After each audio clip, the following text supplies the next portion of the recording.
पयोनिधिन दोष दहन गुण गहन घन हरि करि हरि अरहन स्वानुभूति रमणी रमन जगनायक जयवंत जगनायक जयवंत।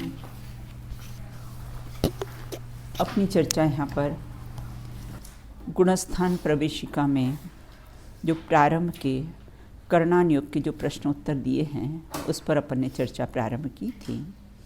उसी श्रृंखला को आगे बढ़ाते हुए अपन यहाँ पर चर्चा करेंगे कि उदय का अभाव ही अप्रशस्त उपशम कहा जाता है।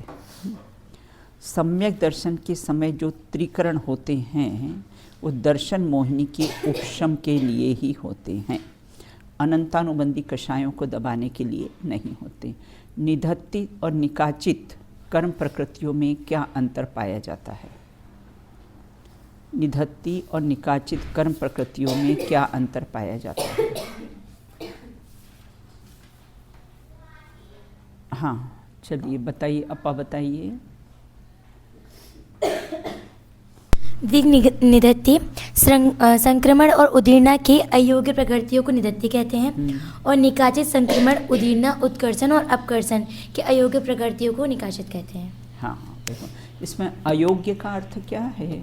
अयोग्य से आप क्या दीदी जो नहीं होने योग्य इसका अर्थ अयोग्य बताया था। अयोग्य है।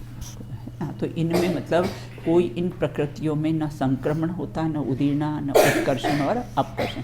ये अगर बांधी है तो आपके उदय में आएगी ही आएगी, बिल्कुल है ना।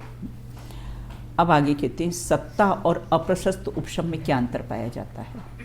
सत्ता और अप्रशस्त उपशम में क्या अंतर पाया जाता है? हाँ बताइए।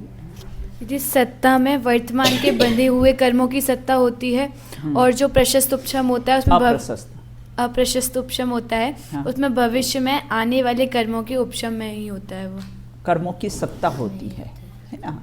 अप्रशस्त उपशम में भविष्य में जो आने वाले कर्म हैं वो उन्हीं कर्मों की सत्ता होती है।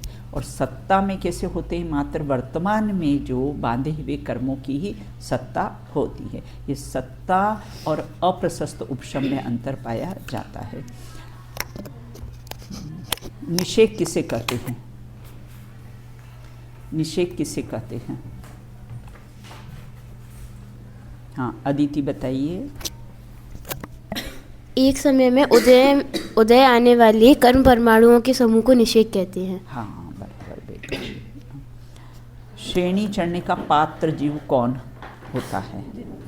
श्रेणी चढ़ने का पात्र जीव कौन होता है? हाँ देशना बताइए। सातिशय अप्रमत्त वीरद नामक सप्तम गुणस्थान वर्ती मुनिराज श्रेणी चढ़ने के पात्र होते हैं। मतलब जो सप्तम गुणस्थान वर्ती जो मुनिराज होते हैं वह श्रेणी चढ़ने के पात्र होते हैं। जो 7th क्लास में होगा वही 8th क्लास में जाएगा। जो सप्तम गुणस्थान में होगा वही कैसा है, अपने 8वें गुणस्थान में श्रेणी चढ़ने का पात्र जीव होगा ही होगा। अब यहाँ पर कहते हैं कि छाई सम्यक दृष्टि, अप्रमत्त मुनिराज मतलब सप्तम गुणस्थान और उपशम या छपक श्रेणी दोनों ही कैसे है, चढ़ सकते हैं। परंतु द्वितीयोपशम सम्यक दृष्टि मात्र उपशम श्रेणी ही चढ़ सकता है। अब ये द्वितीयोपशम सम्यक तो किसको कहते हैं? देखो इसमें आपके उसी में देखो, मेरे उसमें तो पेज नंबर 40 देखो, आपके उसमें है क्वेश्चन नंबर 73, द्वितीयोपशम किसे कहते हैं? द्वितीय देखो, प्रथमोपशम समझ में आ गया ना, कि जो पहली बार मिथ्यात्व से सम्यक में आता है उसको प्रथमोपशम कहते हैं, बिल्कुल है ना। जैसे देखो अपने यहाँ पर जो राष्ट्रपति की जो वाइफ होती ना, अब कोई भी राष्ट्रपति हो, चाहे वेंकट रमन हो या कोई भी हो, उसकी जो वाइफ होती ना उसको अपने देश की प्रथम महिला कहा जाता है। अब कोई भी हो, जो भी आएगा उसको क्या होगा, प्रथम महिला ही कहा जाता है। उसी प्रकार जितनी बार भी जैसे ये मिथ्यात्व से सम्यक्त में आता है उसको क्या कहते हैं, प्रथमोपम सम्यक्त ही कहते हैं। अब द्वितीयोपम सम्यक्त किसे कहते हैं, तो देखो यहाँ पर है ना, द्वितीयोपम सम्यक्त किसे कहते हैं, छायोपसमिक सम्यक्त के अनंतर 3 प्रकार के सम्यक्त होते हैं ना, छायोपसमिक सम्यक्त। तो यहाँ ये कहते हैं जिसमें कुछ प्रकृतियों का क्षय, किसी का उपशम, अभी आगे अपना प्रश्न आने वाला है, बिल्कुल है ना। ये कर्मों के उपशम के समय निमित्त होने वाले जीव के भावों को छायोपसमिक सम्यक्त्व कहते हैं। तो छायोपसमिक सम्यक्त्व में के अनंतर श्रेणी चढ़ने के लिए जो औपशमिक सम्यक्त्व करता है उसे द्वितीयोपम सम्यक्त्व कहते हैं। अब क्या होता है कि छायोपसमिक सम्यक से वो श्रेणी नहीं चढ़ सकता है, क्योंकि इसमें चल मल अघाड़ दोष हो जाते हैं। वृद्ध की लाठी का उदाहरण आया है ना, कि वृद्ध की लाठी का उदाहरण, कि वृद्ध के हाथ में अगर लाठी दो तो उसकी पकड़ कैसी होती है, बहुत मजबूत नहीं रहती है, ऐसे ऐसे उसके हाथ हिलते रहते हैं। उसी प्रकार से यहाँ कहते हैं जब छायोपसमिक सम्यक्त होता है उसमें जीव श्रेणी नहीं चढ़ सकता है, तब क्या करता है, वहाँ पर वो 7वें गुणस्थान में फिर से कैसा है, औपशमिक सम्यक्त करता है। पहली बार कर चुका है ना, उसके बाद जब श्रेणी चढ़ने के लिए फिर से जब औपशमिक सम्यक्त करता है उसको बोलते हैं द्वितीयोपम सम्यक्त।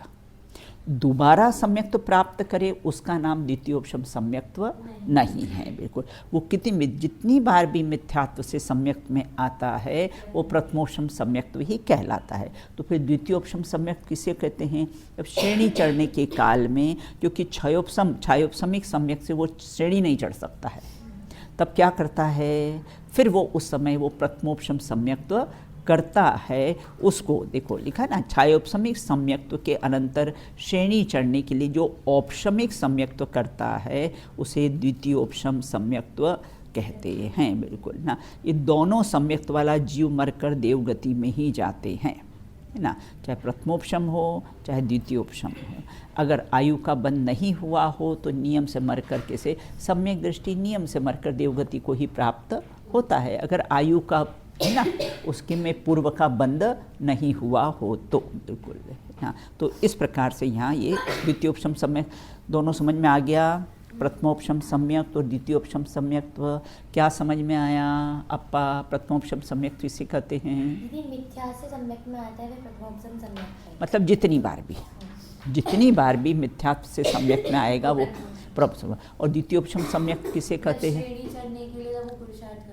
हाँ, श्रेणी चढ़ने के काल में, हाँ हाँ, उसको बोलते हैं द्वितीयोपम, क्योंकि दोबारा हुआ है ना, वो दोबारा हुआ है तो इसलिए उसको क्या बोलते हैं? द्वितीयोपम सम्यक्त्व कहते हैं। तो उसे कैसा है? द्वितीयोपम सम्यक्त्व कहते हैं, बिल्कुल। देखिए अपन फिर से पढ़ते हैं यहाँ पर। अपना प्रश्न कौन सा चल रहा था? प्रश्न नंबर 30 यहाँ पर बिल्कुल है ना। अब यहाँ ये कहते हैं यहाँ पर हमारा द्वितीयोपम सम्यक दृष्टि मात्र, और अगर द्वितीय बार अगर सम्यक तो ये उपशम श्रेणी ही चढ़ेगा, छपक श्रेणी नहीं चढ़ेगा। ये भी कैसा है उसका नियम है। और 11वां गुणस्थान कैसा है? ये उपशम श्रेणी का होता है। तो ये कैसे सम्यक दृष्टि उपशम श्रेणी ही चढ़ेगा। उपशम श्रेणी के गुणस्थान कौन से होते हैं? 8वां 9वां 10वां 11वां। हाँ, ये 4 होते हैं, बिल्कुल। अब आगे कहते हैं, तो यहाँ ये कहते हैं कि इस प्रकार से अपने यहाँ तो आता है ना, सिद्धों की श्रेणी में आने वाला मेरा नाम, जिनका विनका नहीं, सबका अपना अपना है ना, सबका अपना अपना नाम, एक आत्मा को अपना कहिए और सिद्धों की बगल में जाके बैठ जाइए, बिल्कुल ना। तो इस प्रकार से यहाँ ये कहते हैं। अब कहते हैं तीसरा अपना क्वेश्चन नंबर 30, ये गुणस्थान प्रवेशिका में जो प्रारंभ के जो प्रश्नोत्तर आए हैं उसकी अपन कैसी है चर्चा कर रहे हैं। अब कहते श्रेणी किसे कहते हैं? चारित्र मोहिनी की अनंतानुबंधी चतुष्क बिना शेष 21 प्रकृतियों के उपशम या क्षय में निमित्त होने वाले जीव के शुद्ध भावों को अर्थात वृद्धिगत वीतराग परिणामों के वृद्धिगत भावों को श्रेणी कहते हैं। देखो इसको 3 टुकड़ों में याद करना। चारित्र मोहनी के अनंतानुबंधी चतुष्कय के बिना, है ना, 21 प्रकृतियों का उपशम और क्षय में निमित्त, दूसरा पॉइंट है ना। शुद्ध भाव में मतलब वीतराग परिणामों जो होते हैं उसको बोलते हैं श्रेणी कहते हैं। ऐसे 3 टुकड़ों में याद करोगे तो आपको डेफिनेशन याद हो जाएगी। बिल्कुल फिर से चारित्र मोहिनी, अब हाँ चारित्र मोहिनी मतलब कर्म की अपेक्षा से लिया है ना। यह श्रेणी में कैसा है, कर्म की अपेक्षा से लिए। तो चारित्र मोहिनी के अनंतानुबंधी चतुष्क, तो अनंतानुबंधी चतुष्क कौन सी, क्रोध मान माया। अब इसको हमने हटा दिया। अब बची कौन, अप्रत्याख्यान, प्रत्याख्यान और संज्ञा संबंधी चतुष्क। तो कितनी हो गई, 12 हो गई। और उस संबंधी 9 कषाएं, तो कितनी हो गई, 21 प्रकृतियाँ हो गई ना। ये 21 प्रकृतियों के कैसे हैं, या तो उपशम करे, अगर उपशम करे तो उपशम श्रेणी, अगर इनको दबाए, इन 21 प्रकृतियों को दबाकर अगर आगे बढ़े उसके वीतराग परिणाम हो तो उसको उपशम श्रेणी कहते। और इनको क्षय करके नाश करके कैसा है उसके वीतराग वृद्धिगत परिणाम होते हैं, उसको बोलते हैं छपक श्रेणी कहते हैं। तो लिखा ना, उपशम मतलब दबना, क्षय मतलब नष्ट में निमित्त होने वाले जीव के जो शुद्ध परिणाम हो, विशुद्ध परिणाम हो, आत्मसन्मुखता का पुरुषार्थ हो, शुद्धोपयोग दशा हो उनकी, ऐसे वीतराग परिणाम को क्या कहते हैं, श्रेणी कहते हैं। बिल्कुल है ना। अब देखो इसमें है ना एक शब्द आया सातिशय, ऊपर आया ना 29 क्वेश्चन में सातिशय। सातिशय देखो 2 शब्द आते बेटा, निरतिशय और सातिशय, 2 शब्द आते। निरतिशय, निरतिशय मतलब जो 6वें से 7वें गुणस्थान में जो मुनिराज झूलते हैं उनको बोलते हैं निरतिशय, है ना। जो मुनिराज 6वें 7वें गुणस्थान में झूलते, फिर 7वें में जाते, फिर 6ठे में आते, फिर 6ठे से जाते, फिर 7वें में आते, इस प्रकार जो झूलते हैं उसको बोलते हैं निरतिशय। और सातिशय किसको बोलते हैं, जो 7वें के आगे 8वें में श्रेणी मान लेता है, फिर गिरता नहीं है ना। जो 7वें से आगे बढ़ता है, 8वां गुणस्थान अपूर्वकरण गुणस्थान होता है, उसमें कैसा है चढ़ता ही है, गिरता नहीं है, उसको बोलते सातिशय। तो 2 शब्द है ना, निरतिशय और कैसा है सातिशय। बिल्कुल ना। देखो एक होता पुण्यानुबंधी पुण्य, जो पुण्य से पुण्य प्रकृतियाँ बंधे वह सातिशय है ना। जो पुण्य से पुण्य प्रकृतियाँ बंधे उसको कैसे, सातिशय, उसको बोलते पुण्यानुबंधी पुण्य। पुण्य के उदय से हमको बहुत सामग्री मिली है, धन इत्यादि मिल गया है, सब मिल गया है ना। और कैसे हैं, तो वो पुण्य के उदय से मिला है, वापस उसको पुण्य के कार्य में खर्च कर देना, वो पुण्यानुबंधी पुण्य। और एक पुण्यानुबंधी पाप, पुण्य के उदय से सामग्री तो मिली है आपको, धन आदि सब मिल गए, सब सुविधाएं मिल गई है बिल्कुल, लेकिन उसको किसी पाप के कार्यों में खर्च करना उसको बोलते हैं पुण्यानुबंधी पाप। पुण्य के उदय से बहुत पैसा मिले, या तो शिखर जी की यात्रा कराओ, या तो फिर वो कैसा है मलेशिया का ट्विन टावर देखाओ, या कश्मीर घूमने चले जाओ। पैसा तो आपको मिला है पुण्य के उदय से, तो क्या करो अंकिता, या तो शिखर जी की यात्रा कराओ, या तो फिर क्या करो, या तो फिर कश्मीर घूमने चले जाओ। तो वहाँ क्या करोगे, वो एक केंद्रियों को देख देख के पाप बांधोगे, झरनों को, ग्रीनरी को, पहाड़ों को, इनको देख देख के पाप बांधोगे। और शिखर जी जाओगे तो कैसे परिणाम होंगे, है ना, बहुत विशुद्ध परिणाम होंगे। भावना है कि कब हम यहाँ श्रम श्रेणी में मानकर सीधे यहाँ से सिद्धालय चले जाएं, है ना। तो इस प्रकार से कैसा है, ये कैसा है, उसको पैसे को वापस से पुण्य के कार्य में खर्च किया तो पुण्यानुबंधी पुण्य पुण्य। और अगर पैसा तो मिला है लेकिन उसको पाप के कार्य में, विषय भोगों के कार्य में खर्च किया तो वो क्या होगा, पुण्यानुबंधी पाप। वो सारी पुण्य प्रक्रिया धीरे धीरे पाप में कन्वर्ट हो जाएगी। बिल्कुल है ना। तो इस प्रकार से यहाँ पर है। फिर अब कहते हैं श्रेणी के कितने भेद होते हैं, श्रेणी के 2 भेद। आपको चार्ट बनाना है। श्रेणी के कैसे 2 भेद, उपशम श्रेणी और छपक श्रेणी, बिल्कुल। और उपशम श्रेणी कहना लिखना है, उसके आगे कि उपशम श्रेणी किसे कहते हैं, उसके गुणस्थान वगैरह लिखना है। दोनों में अंतर, उपशम श्रेणी और छपक श्रेणी में क्या अंतर पाया जाता है, ये डायरी में आप इसके नोट्स बनाना कि उपशम श्रेणी और छपक श्रेणी में क्या अंतर पाया जाता है, बिल्कुल। अब कहते हैं कि श्रेणी के कितने भेद होते हैं, बोले 2 भेद होते हैं, एक उपशम श्रेणी और किसी एक छपक श्रेणी, बिल्कुल। तो कैसे हैं, देखो उपशम श्रेणी मतलब जो सत्ता में जो कर्म प्रकृतियाँ दबी रहती है, और सत्ता में जो कर्म प्रकृतियाँ कैसे हैं उसको दबाना है ना, उसको बोलते हैं उपशम श्रेणी। और सत्ता में पड़ी हुई कर्म प्रकृतियों को नष्ट कर देना, उसका नाम कैसा है, छपक श्रेणी है। अपन हमेशा 2-3 बार मैंने उदाहरण दिया ना कि अगर बॉडी में कोई सिस्ट हो जाए, या तो उसको मेडिसिन देकर दबा दी जाए, या तो फिर ऑपरेशन करके बाहर उसको बाहर ऑपरेशन करके कैसे हैं बाहर निकाल दी, तो कर्म प्रकृतियों को नष्ट कर देना, उसका नाम कैसा है, छपक श्रेणी। और उसको कैसे दबा देना है ना, तो कितनी प्रकृतियों को श्रेणी के अपने 21 प्रकृतियों को है ना, वो 21 प्रकृतियों को कैसा या तो नष्ट करना या तो दबाना। 21 प्रकृतियाँ कौन कौन सी,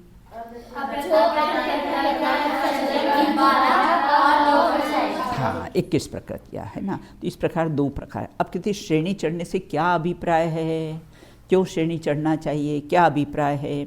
7वें गुणस्थान के आगे 7वां गुणस्थान कौन सा, अप्रमत्त विरत है ना।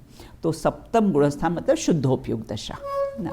तो 7वें गुणस्थान से आगे मुनिराज क्रम से शुद्ध भावों को अर्थात वीतराग भावों को कैसे हैं बढ़ाते हैं, और इसे ही कैसा है श्रेणी चढ़ना कहते हैं।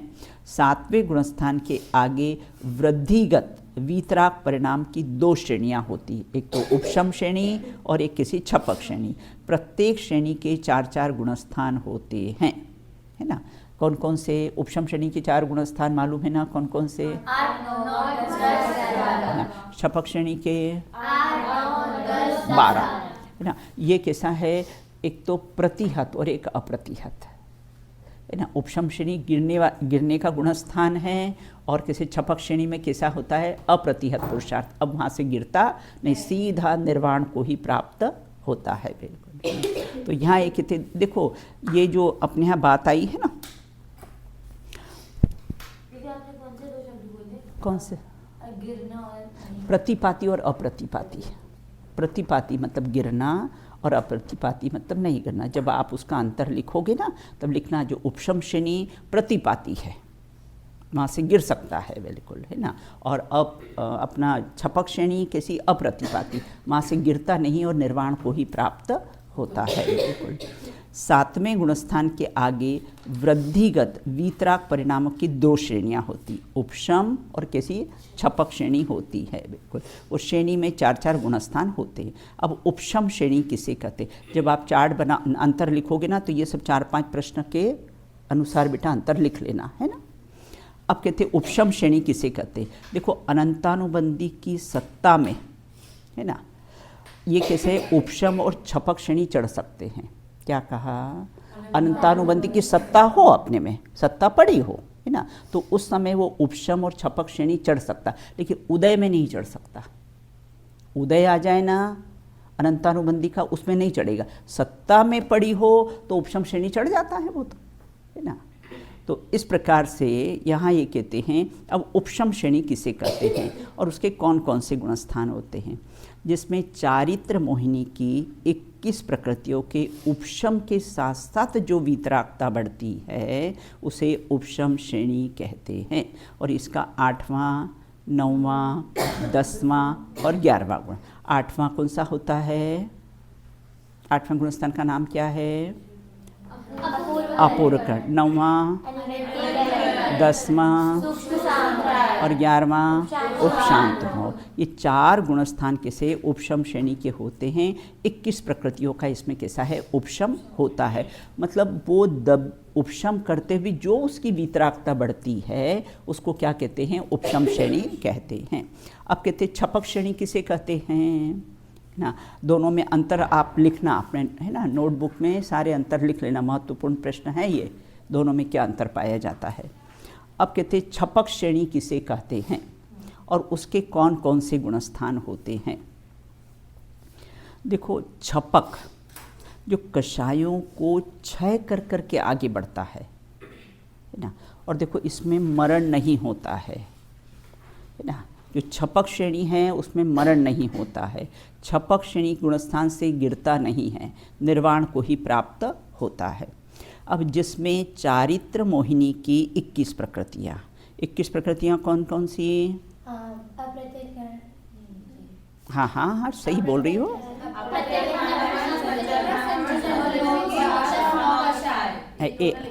एक जन बोलो, एक जन बोलो, हाँ चलो। हाँ हाँ और संतुलन की 12। हाँ हाँ, फिर से बोलो राजी।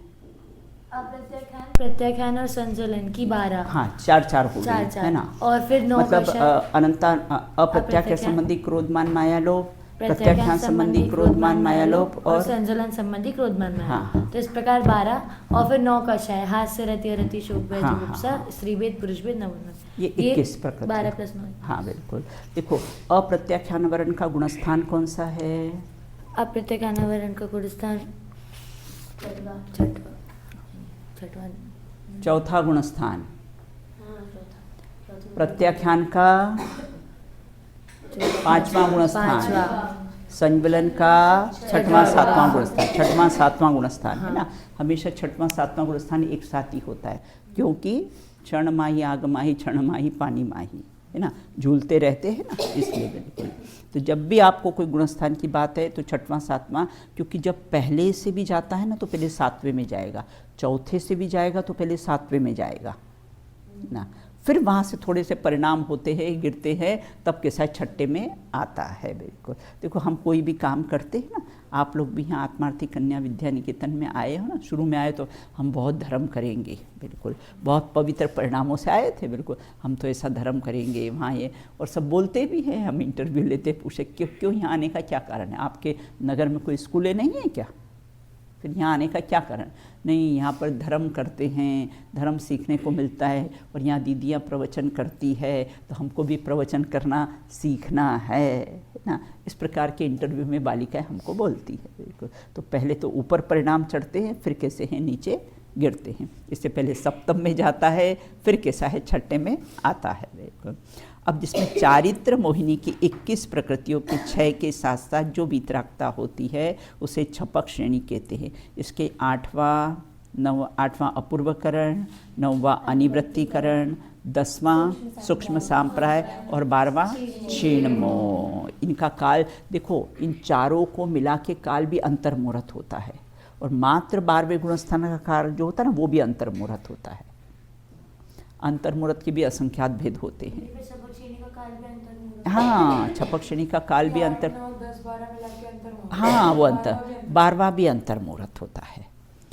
तो इस प्रकार से 8वां 9वां 10वां और 12वां ये 4 गुणस्थान किसे छपक श्रेणी के होते हैं। उपशम श्रेणी से दुगने जीव, अंतर में ये भी लिखना, उपशम श्रेणी से दुगने जीव छपक श्रेणी में होते हैं। उपशम श्रेणी से दुगने जीव कैसे होते हैं? छपक श्रेणी में होते हैं, क्योंकि संसार में बहुत दुख है ना, इसलिए कौन सब छपक श्रेणी ही मानते हैं। अब आगे कहते, देखो अपने को जानने से लाभ क्या, इस श्रेणी के प्रकरण को, ये 5-7 प्रश्न है ना, इसको जानने से अपने को क्या लाभ हुआ कि वीतरागी परिणामों की अपने को प्रेरणा मिलती है, क्योंकि वीतराग के परिणाम विशुद्ध परिणामों से ही किसी श्रेणी चढ़ी जाती है। ऐसे वीतराग परिणामों के प्राप्त करने की, प्रकट करने की प्रेरणा मिलती है, और कैसा है, हम कैसा जीव छपक श्रेणी पर चढ़ता है, उन वीतराग परिणामों से ही कैसा है छपक श्रेणी पर चढ़ता है। बिल्कुल। ये अपना जो श्रेणी का था ना, ये 4-5-6 प्रश्न थे, ये छपक श्रेणी के पूरा चैप्टर 1 है। बिल्कुल। अब यहाँ ये कहते मोहिनी कर्म किसे कहते हैं और उसके कितने भेद होते हैं और कौन कौन से होते, कितनी प्रकृतियाँ होती मोहिनी कर्म की? 28 प्रकृतियाँ होती है ना। 28 प्रकृतियाँ कौन कौन सी? चारित्र मोहिनी की 25 और दर्शन मोहिनी की 3, तो कितनी कुल टोटल हो गई? 28 हो गई है।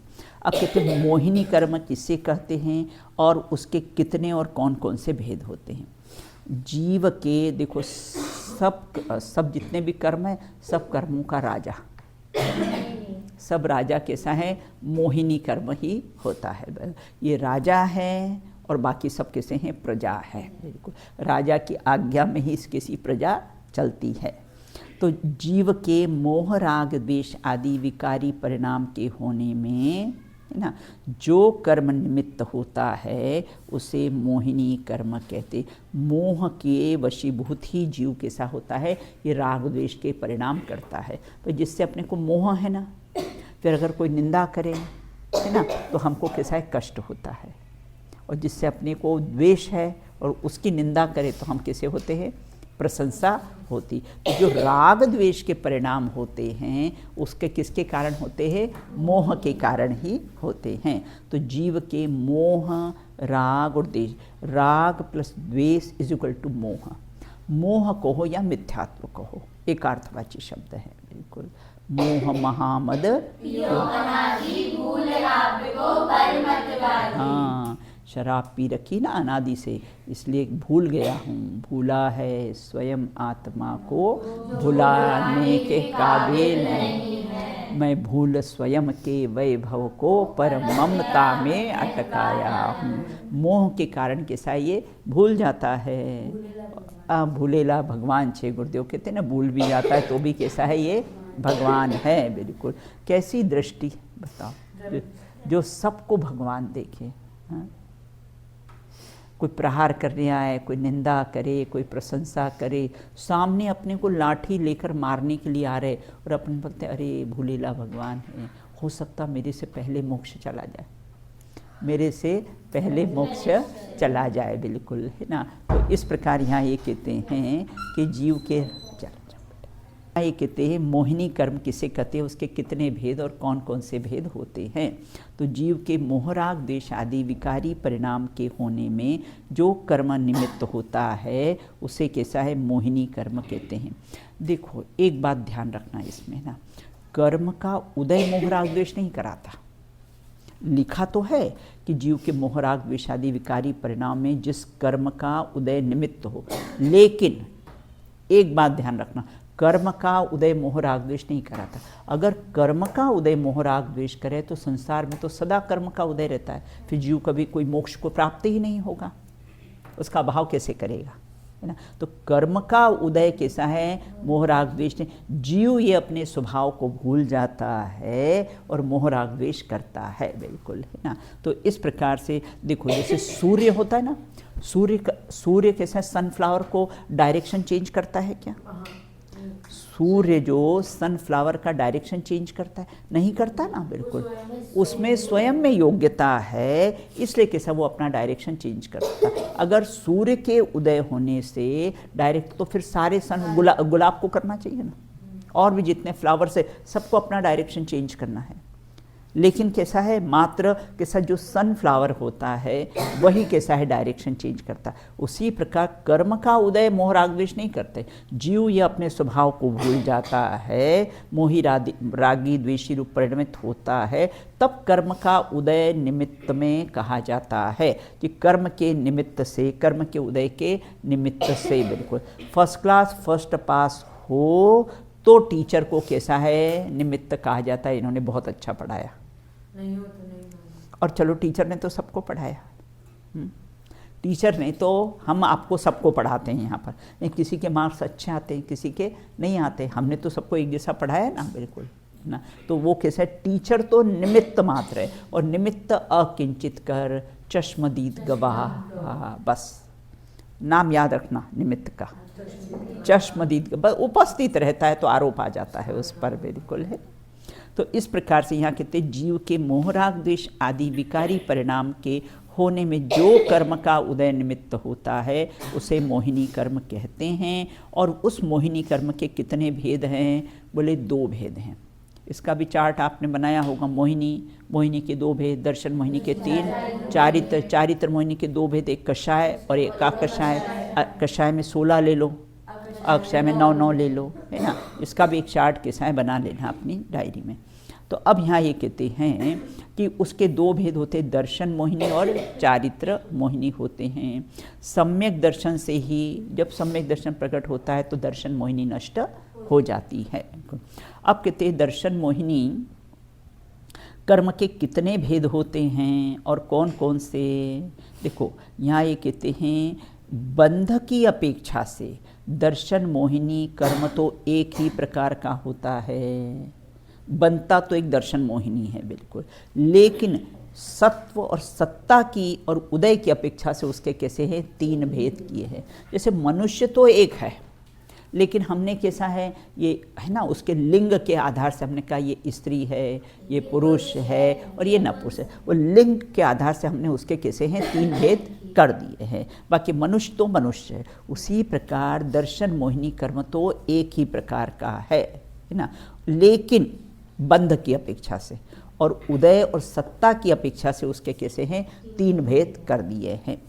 अब 3 भेद उसके कौन कौन से हैं, किस अपेक्षा से 3 भेद किए हैं, बोले सत्व, सत्ता और उदय की अपेक्षा से। और एक भेद किस अपेक्षा से किया गया है, बंध की अपेक्षा से उसका एक ही भेद होता है बिल्कुल। कौन से 3, बोले मिथ्यात्व, कब से पढ़ते हुए आ रहे हो, है ना, वहाँ गुणस्थान प्रवेशिका में भी पढ़ा था, है ना, तत्वज्ञान भाग में भी। पक्के हो जाएंगे 4 साल में बिल्कुल, है ना। ये जो प्रकृतियाँ हैं और ये बिल्कुल पक्के हो जाएंगे, फिर 80 साल तक भूलोगे नहीं फिर इसको, है ना। आगे कहते हैं और यहाँ आए बिना धर्म नहीं पढ़ सकते हो ना। अभी वो आराध्या के पापा मिलने के लिए आए थे तो कह रहे थे कि बिल्कुल, है ना, यहाँ जो बच्चियाँ जो सीखती है वो हम घर में रह के उनको नहीं पढ़ा सकते और नहीं सिखा सकते हैं बिल्कुल, जो 4 साल में यहाँ बच्चियाँ पढ़ सीख जाती है ना। अब कहते हैं मिथ्यात्व, मिथ्यात्व सम्यक, मिथ्यात्व सम्यक प्रकृति। देखो एक बात ध्यान रखना, जैसे सम्यक दर्शन प्रकट हुआ तो मिथ्यात्व नष्ट हो जाता है, ऐसा नहीं है। ये क्या होता है, कन्वर्ट होके मिथ्यात्व सम्यक मिथ्यात्व में कन्वर्ट होता है, सम्यक मिथ्यात्व सम्यक प्रकृति में कन्वर्ट होता है और फिर वो नष्ट हो जाते हैं। अपने चक्की का उदाहरण भी दिया था इसके लिए कि चक्की में अगर हम, इसमें कोदों का उदाहरण आया है कि चक्की में दले हुए कोदों के चावल 3 स्थिति होती। अपन दलिया पीसते ना घर में, उसकी 3 स्थिति, एक तो मोटा पार्ट होता है उसका, एक दलिया होती है और एक आटा, 3 पार्ट होते हैं ना उसके बिल्कुल। तो उसी प्रकार पहले तो कैसा है मोटे पार्ट उसके होते हैं, फिर वो दलिया रूप में, और फिर कैसा है आटे रूप में, कैसा है कुछ आटा भी करके वो नीचे गिर जाता है बिल्कुल ना। उसी प्रकार से यहाँ ये कहते हैं कि ये मिथ्यात्व, ये जो 3 प्रकृतियाँ इसकी है, हमने सम्यक दर्शन प्रकट किया और मिथ्यात्व चला गया, ऐसा नहीं है। देखो फीवर भी आता है ना, तो क्या होता है, पहले 4 डिग्री होगा, फिर 3 डिग्री होगा, फिर 1 डिग्री होगा, फिर 100 होगा और 99 समाप्त। कन्वर्ट अगर 4 डिग्री से 99 आ जाए ना तो ना ट्रांसफ़र, है ना, यहाँ से क्या होगा सीधा ट्रांसफ़र हो जाएगा अपना बिल्कुल, है ना। तो उसी प्रकार से वो भी कैसे कन्वर्ट हो के नष्ट होता है बिल्कुल, नहीं तो राम नाम सत्य हो जाए अपना बिल्कुल, है ना। उसी प्रकार से मिथ्यात्व सम्यक मिथ्यात्व और सम्यक प्रकृति ये कैसी कन्वर्ट हो के कैसी होती है, नष्ट होती है। किसका, इसको संक्रमण बोल सकते हैं। किसका, ये जब मिथ्यात्व से सम्यक मिथ्यात्व, हाँ संक्रमण, परिवर्तन, संक्रमण मतलब परिवर्तन, परिवर्तन संक्रमण भी बोल सकते, कन्वर्ट बोल दो, संक्रमण बोल दो, इसको एक परिवर्तन बोल दो, है ना।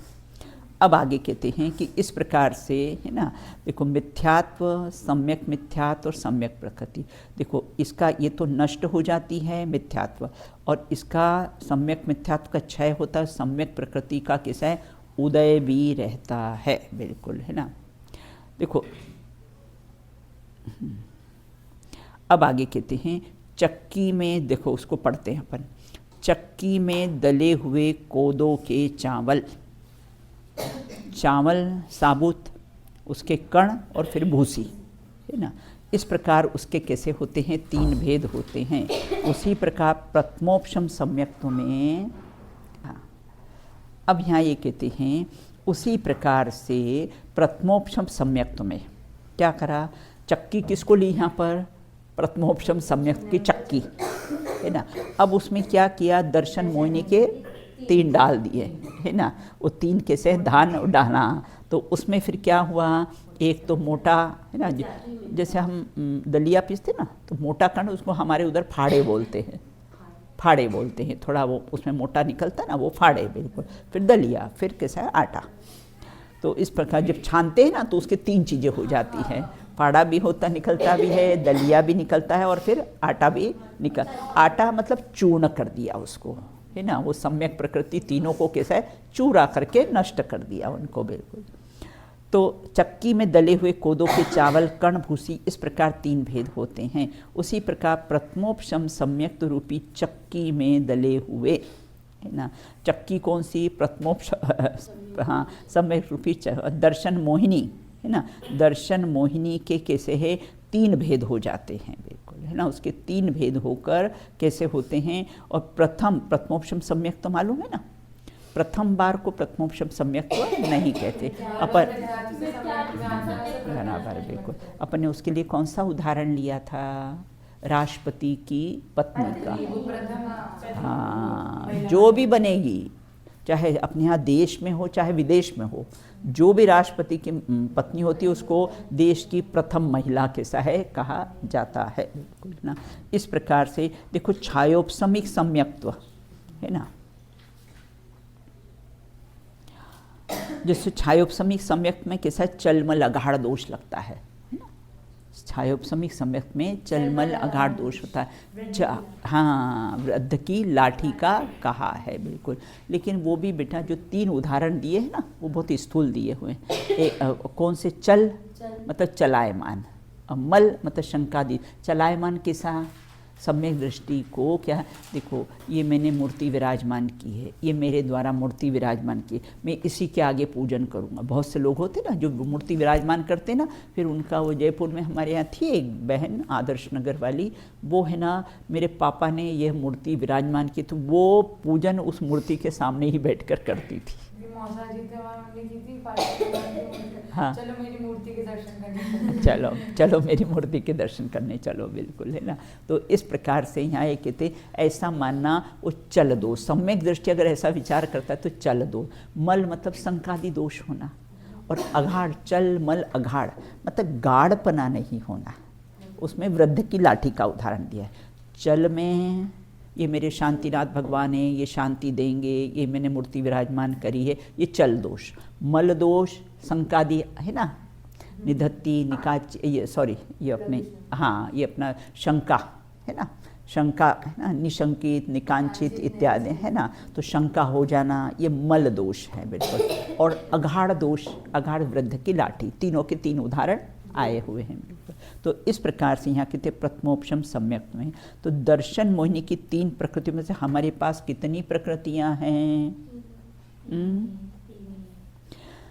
अनादि मिथ्या दृष्टि की अपेक्षा से तो है ना, अनादि मिथ्या दृष्टि की अपेक्षा से और सादी मिथ्या दृष्टि की अपेक्षा से तीनों की सत्ता है बिल्कुल। सम्यक दर्शन होने पर ये नष्ट हो जाती है। क्या कहा, दर्शन मोहिनी की 3 प्रकृतियों की हमारे पास कौन सी प्रकृति की सत्ता है, तो जो अनादि से मिथ्या दृष्टि है उसकी अपेक्षा से मिथ्यात्व है ना, और सादी मिथ्या दृष्टि की अपेक्षा से तीनों की सत्ता रहती है। क्या कहा फिर से, अनादि से जो मिथ्या दृष्टि है उसकी तो कैसे हैं, अपेक्षा से एक मिथ्यात्व प्रकृति ही रहती है, अनादि का मिथ्या दृष्टि। और जो सादी मिथ्या दृष्टि, सादी मिथ्या दृष्टि का क्या अर्थ हुआ, मतलब एक बार सम्यक तो प्राप्त हुआ फिर गिर गया फिर किया, उसको बोलते सादी, शुरुआत की ना वो सादी मिथ्या दृष्टि है ना, उसकी अपेक्षा से तो तीनों की सत्ता रहती है। 3 कौन कौन सी, सम्यक पर तीनों की सत्ता रहती है बिल्कुल है ना। इस प्रकार से यहाँ कहते हैं देखो, प्रथम काल प्रत्याशक्ति नहीं, सम्यक की प्राप्ति होने पर इन दर्शन मोहिनी का कैसा होता है, 3 में विभाजन होके ये नष्ट हो जाती है बिल्कुल। इस प्रकार से चर्चा की है। अब किसी एक और कर लेते हैं अपन यहाँ तक कर लेते हैं तो दर्शन मोहिनी का अपना चैप्टर समाप्त हो जाएगा बिल्कुल, है ना। अब कहते हैं मिथ्यात्व दर्शन मोहिनी कर्म किसे कहते हैं। अब 3 प्रकृतियाँ ले ली ना दर्शन मोहिनी की, मिथ्यात्व, सम्यक प्रकृति है। ले कि बंद कर दें? ले लेते हैं, चलो। आगे कहते हैं मिथ्या दर्शन मोहिनी कर्म किसे कहते हैं। सर्वज्ञ प्रणीत मार्ग से विमुख, है ना। सर्वज्ञ प्रणीत मार्ग कौन सा है? रत्नंत्र है। सम्यक दर्शन, सम्यक ज्ञान, सम्यक चाहिए, ये कैसा सर्वज्ञ प्रणीत मार्ग है। इससे क्या करता है? विमुख होता है। उस वीतराग मार्ग से विमुख होकर मिथ्या दर्शन, मिथ्या ज्ञान और मिथ्या चारित्र, ये कैसा है? सर्वज्ञ प्रणीत मार्ग से विमुख होकर क्या करता है? ये तत्व के श्रद्धान में निरुत्सुक है, निरुत्सुक, कोई उत्साह नहीं उसको। अभी पिकनिक पर कहीं जाएंगे तो बहुत उत्साह है ना, और अभी बोले चलो मंदिर चलें तो निरुत्साह। तो क्या कहा है? तत्व के श्रद्धान में निरुत्साह, 7 तत्व के श्रद्धान में कोई उत्सुकता नहीं, और संसार के काम में कैसा है? बहुत उत्सुक होना, बिल्कुल कषायों में बहुत उत्सुक ना। तो इस प्रकार से यहाँ ये कहते, और हिताहित विचार करने में असमर्थ। फर्स्ट पॉइंट कौन सा हुआ? मिथ्यात्व दर्शन मोहिनी किसको कहते हैं? से विमुख, एक बात उल्टा। दूसरा, तत्व के श्रद्धान में हाँ उत्साही नहीं होना, दूसरा। तीसरा, हिताहित का विचार करने में असमर्थ। आत्म को अहित विषय कषाय, इनमें मेरी परिणति न जाए। लेकिन क्या करता है ये? हित और अहित का विचार। हित मतलब सुख, अहित मतलब दुख। तो हित अहित का कैसा है विचार कि अपना हित किसमें है, अपना हित किसमें, उसमें हो इसमें तो मेरा ही हित भाषित होता हो। मोक्षमार्ग प्रकाशक में आया है ना ये सेंटेंस, हो इसमें तो मेरा ही हित भाषित होता, ये उत्सुक उत्साही है ना। तो हिताहित का विचार करने में असमर्थ, मतलब ग्रहित मिथ्यात्व है ना। मिथ्यात्व था विपरीत मान्यता से, मान्यता रूप परिणाम से, है ना। परिणाम में निमित्त में होने वाले कर्म को मिथ्यात्व दर्शन मोहिनी कर्म, या आप ऐसे पॉइंट से याद करोगे तो आपको ये दर्शन मोहिनी मिथ्यात्व दर्शन मोहिनी कर्म की डेफिनेशन याद हो जाए। पहला, सर्वज्ञ प्रणीत मार्ग से विमुख। दूसरा, तत्वार्थ श्रद्धांग। तीसरा, हित और अहित। हाँ, तो और मिथ्यात्व और विपरीत मान्यता रूप परिणाम में निमित्त होने वाला जो कर्म का उदय निमित्त होता है ना। हमको अभी सम्यक दर्शन क्यों नहीं हो रहा है? क्योंकि ये परिणाम है ना, तत्वार्थ श्रद्धा में हम कैसे उत्साही नहीं हैं, सर्वज्ञ के प्राण मार्ग से कैसे विमुख हैं ना। तो इस प्रकार देखो, एक प्रश्न है, पहले कर्म का उदय होता है कि पहले जीव के परिणाम होते हैं? एक साथ कैसे होंगे? पहले तो जीव परिणाम करेगा ना, फिर उसके बाद फिर कैसा है, या पहले कर्म का उदय आएगा फिर जीव वैसे परिणाम करेगा। अभी बताया था आपने, तो मतलब जैसा कि कर्म का उदय निमित्त नहीं होते जीव के परिणाम स्वभाव को बदलने में, और फिर इसमें तो पहले हाँ, प्रश्न अपना ये है कि पहले कर्म का उदय होता है कि पहले जीव के परिणाम होते हैं, ये बताओ। पहले आपने बताया, सच बताया था। पहली बार आपने बताया था, आपने सच कि दोनों ही एक साथ होते हैं। अपन रास्ते में चलते हैं, पैर से चलते और हाथ भी हिलते जाते हैं, है ना। तो वो कैसे, पहले सूर्य का उदय होना कि पहले अंधकार का नष्ट होना, योगपद एक साथ, उसमें कैसे हैं अंतर नहीं पाया जाता है, बिल्कुल। तो इस प्रकार उसको दर्शन मोहिनी कर्म कैसे हैं, बिल्कुल। देखो, असमर्थ मिथ्यात्व, ग्रहित मिथ्यात्व मात्र मनुष्य गति में ही होता है, बाकी 3 गतियों में, इसलिए वहाँ पर जीव जल्दी समय, पशु बहुत जल्दी समय दर्शन क्यों प्राप्त कर लेते हैं? क्योंकि ग्रहित मिथ्यात्व नहीं है।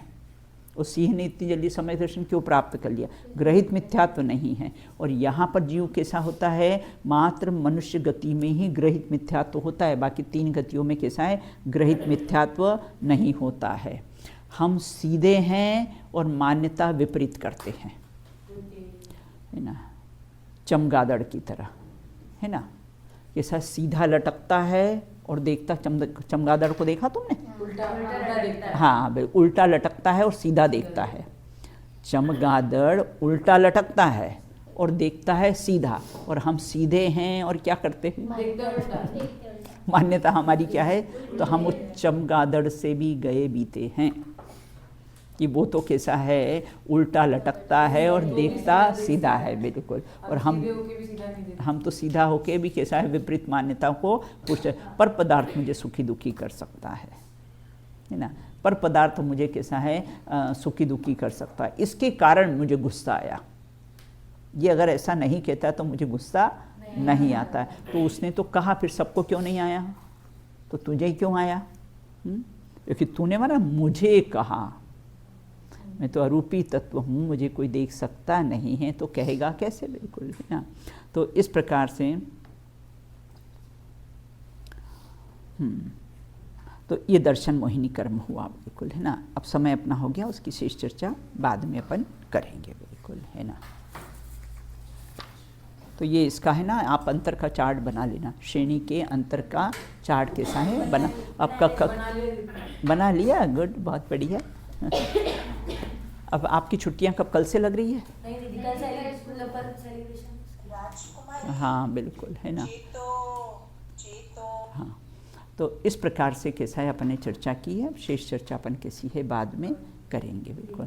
अब आप लोग है ना वो वाला बोला करो, आत्मा का ज्ञान हो, आत्मा का ध्यान हो, आत्मा से ही मेरी संसार में पहचान हो, आत्मा में दिन उदय हो, आत्मा में रात हो, आत्मा अनुभव में आए, आत्मा की बात हो, आत्मा के ध्यान में ही मेरा पुनरुत्थान हो, आत्मा के ध्यान में ही मेरा पुनरुत्थान हो। बोलिए अनंतानंत सिद्ध परमेष्टि भगवंतों की जय हो। नित्य बोधनी द्वादशांगमयी जिनवाणी माता की जय हो। समस्त वीतरागी संतों की जय हो। अंतिम शासन नायक भगवान महावीर स्वामी की जय हो। अहिंसा परमो जैन धर्म की जय हो।